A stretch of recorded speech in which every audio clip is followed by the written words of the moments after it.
വെച്ചാൽ ഒറ്റയ്ക്ക് ചെയ്യുമ്പോഴേ ഒരുപാട് പ്രതിസന്ധികളുണ്ട്. ഒന്ന് പിടിക്കണമെങ്കിൽ ആളുണ്ടാവില്ലല്ലോ. അപ്പോൾ ഇതിൻ്റെ മുകളിലേക്ക് കയറാനാണ് ഇവിടെ ഒരു ലാൻഡിങ് ഇട്ടിട്ടാണ് മുകളിലേക്ക് കയറേണ്ടത്. അപ്പോൾ അതിലാണ് ആ ലാൻഡിങ് പിടിപ്പിക്കേണ്ടത്. അപ്പോൾ ഒറ്റയ്ക്ക് പിന്നീട് അതിൽ എന്തെങ്കിലും അടിച്ചു വെച്ചിട്ട് ഇതാക്കാനാണെങ്കിലും ഇവിടെ നിന്നിട്ട് അടിക്കാൻ നല്ല ബുദ്ധിമുട്ടാണ്. അപ്പോൾ ഇത് താഴത്ത് വെച്ച് സെറ്റ് ചെയ്യണം. ഒരു പ്ലാറ്റ്ഫോം അടിച്ചിട്ട് ഒരു കാല് വെച്ചിട്ടുണ്ട്. ഇനി അടുത്ത കാല് അതേപോലെ വെച്ചിട്ട് സ്പീഡ് ലെവലിന് വെച്ചിട്ട് അടിച്ചിട്ട് വേണം അതിലേക്ക് താൽക്കാലികമായിട്ട് 2 കമ്പി അടിച്ച് കയറ്റിയിട്ട് അതിലേക്ക് വയ്ക്കും. അതിന് ശേഷം ഇതിൽ ബോൾട്ട് ചെയ്യാനുള്ളത് എയർ അടിക്കുമ്പോൾ 45 ഡിഗ്രി കട്ട് ചെയ്യാൻ ഇതേപോലെ ഉള്ള സ്ക്വയർ വാങ്ങിക്കുകയാണെങ്കിൽ സുഖമായിരിക്കും.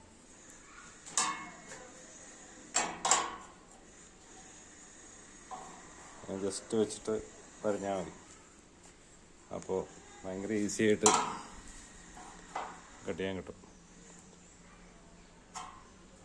അപ്പോൾ നീളത്തിനും ഒക്കെ ഇതേ ഷേപ്പിന് ചരിച്ചിട്ട് തന്നെയാണ് മാർക്കിങ് വരിക. ഒരേ സൈഡിലേക്ക് ചരിച്ചിട്ട് ഉയരത്തിനും നമ്മുടെ സ്റ്റെപ്പിനും റൈസറിനും എല്ലാറ്റിനും ഒരേ സൈഡിലേക്ക് ഷേപ്പിൽ തന്നെയാണ് കട്ടിങ് വരിക.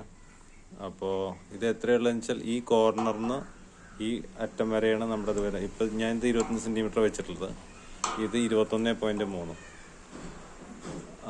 അത് ഈ സ്റ്റെപ്പ് ആയതുകൊണ്ടാണ് അത് ഉയരം കൂടുതൽ കൊടുത്തിരിക്കുന്നത്. ബാക്കിയുള്ള സാധാരണ സ്റ്റെയറിന് നമ്മൾ 17 സെൻറ്റിമീറ്റർ ഒക്കെ വെക്കാറുള്ളൂ. അപ്പോൾ ഇത് അഡ്ജസ്റ്റ് ചെയ്യാൻ വേണ്ടിയിട്ട്. അപ്പോൾ ആകെ 13 സ്റ്റെപ്പിൽ ടോപ്പിലേക്ക് എത്താൻ വേണ്ടിയിട്ടാണ്. അപ്പോൾ ഇതേപോലെ കട്ട് ചെയ്ത് കഴിഞ്ഞാൽ എളുപ്പമായിട്ട് പണികൾ വേഗം തീരും.